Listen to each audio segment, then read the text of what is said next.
आज हम परसेंटेज का टाइप 1 क्वेश्चन लेकर के आए हैं। और देखिए, आपको इससे पहला जो इंट्रो वीडियो था इसका, उसको आपने देखा होगा और आपको जो बताया गया था पी वैल्यू वगैरह, वो आपने याद किया होगा, मुझे ऐसा विश्वास है। तो लीजिए, अभी हम शुरू करते हैं। सबसे पहला क्वेश्चन है, एक्स वाई से 25% अधिक है तो वाई एक्स से कितना प्रतिशत कम है। हमने आपको बताया था 25% का मतलब होता है 1/4। मैंने बताया था 1/4। अधिक है तो वह कितना कम होगा। अधिक है तो आपको क्या करना है, यहाँ पे 1/4 अब प्लस ये जो अंश है उसको जोड़ दीजिए, यानी 1, यानी 1/5। 1/5 का वैल्यू हमने क्या बताया था, 20%।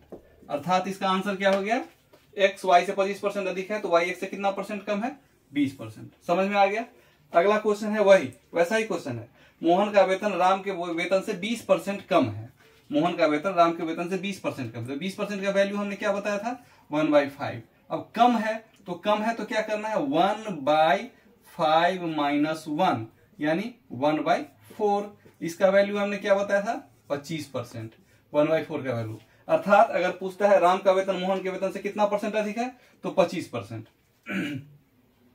समझ गए। इसको हम मिटाते हैं, फिर अगला क्वेश्चन देखते हैं। छोटा सा जगह लेना जरूरी नहीं, इसमें चूंकि ट्रिकी मेथड है तो आप आराम से इसको बना पाएंगे। अगला क्वेश्चन है कि m का 10% n के 20% के बराबर है।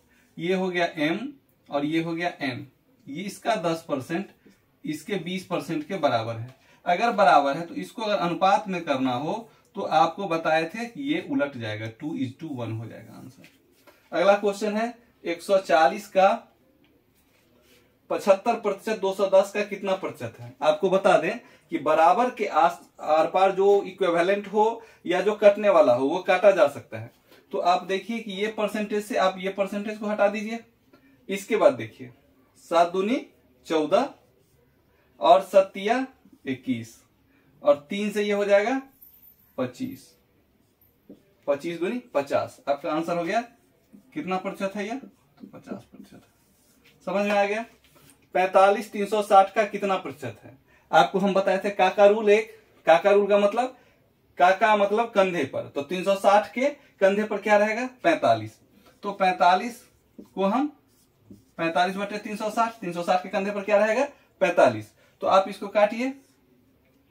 हम 15 से ही काटते हैं, 15 45 और 15 दूनी 30, 15 चौका 60। 3 से इसको काटेंगे तो क्या हो जाएगा, 8।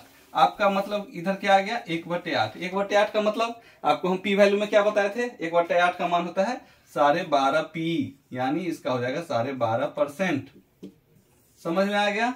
अगला क्वेश्चन है, इसको मिटाते हैं, आप लोग इसको नोट कर लें, ये होंगे। अगला क्वेश्चन है कि 3/4 के अनुपात को प्रतिशत में लिखो। तो 3/4 के अनुपात को प्रतिशत में लिखो। भैया 3/4 का मतलब प्रतिशत में लिखना है तो 3/4 लिख देंगे। 3/4 का वैल्यू आपको बताए थे, ये होता है 75%। समझ में आया, कितना आसान है। 4500 का 5/9 का 36% का 27% क्या होगा। देखिए कुछ नहीं करना है आपको, यहाँ पर देखिए नीचे डबल जीरो कर देना है, यहाँ भी नीचे डबल जीरो कर देना है, ये तो पता ही है आपको।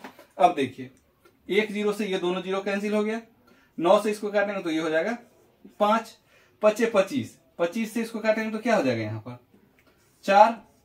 समझ में आ गया।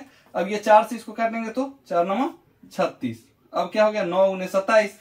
तो 27 का टेबल तो आता नहीं है आपको, तो क्या करेंगे, 9 7 63 के 3 हासिल हो गया 6। 9 दूनी 18 6, 9 दूनी 18 6 24, 243। देखिए कितनी आसानी से बन गया। लीजिए हम अगला क्वेश्चन लेते हैं। हमने अब ये कुछ और प्रश्न लिए हैं। कह रहा है 1000 का 25% का 1% का 1%। आपको एक हम बताए थे जीरो कट रूल। आप देखिए कि ये इसमें 2 जीरो है तो ये 2 जीरो कट गया, इसमें भी 2 जीरो है तो हम क्या करेंगे, 1 जीरो को हटा देंगे। अभी आपके पास क्या बच गया, 25 गुने 1 गुने ये। तो अब ऊपर में क्या हमारे पास बचा, 25। ऊपर में क्या बचा हमारा, 25, और नीचे कितना शून्य बचा हुआ है, 1 2 और 3। तो क्या हो जाएगा, 1 पर 3 जीरो। इसको हम जब आंसर पे लिखेंगे तो क्या हो जाएगा, 0.025। समझ गए। 3 अंक बाद दशमलव होगा तो बस यहाँ पर आकर के दशमलव बैठा देंगे, तो यही आंसर हो जाएगा। अगला कह रहा है 242 का कितना प्रतिशत 4.84 है। हमने आपको बताया था एक दशमलव बैठाने वाला, दाहिने तरफ से दशमलव बैठाने वाला। तो आपको देखिए कि 242 का यह क्या लग रहा है आपको, कि 2 गुना है, लग रहा है ना 2 गुना। तो 242 का 2 गुना। तो सबसे पहले हम देखते हैं 242 है ये, यहां हम बैठाते हैं दशमलव तो क्या हो जाता है 10%, और यहां बैठाते हैं तो क्या हो जाता है 1%। तो ये 2.42 क्या है 1% है, और इसका दुगुना है ये 4.84, इसका मतलब ये क्या हो गया 2% है। समझ में आया। अगला कह रहा है a का 3/5 बराबर b का 3/4, तो a अनुपात b बराबर क्या होगा।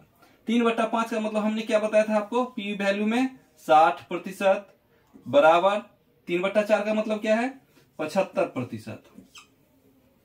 आपको क्या करना है 15 चौका 60 और 15 पचे 75। हमने क्या बताया था, जब दोनों बराबर हो तो अनुपात में क्या होता है ये पलट जाता है। तो क्या कर देंगे इसका 5:4 इसका रेशियो हो जाएगा। दोस्तों मुझे लगता है अभी जो हमने आपको बताया है ये आपको समझ में आया होगा।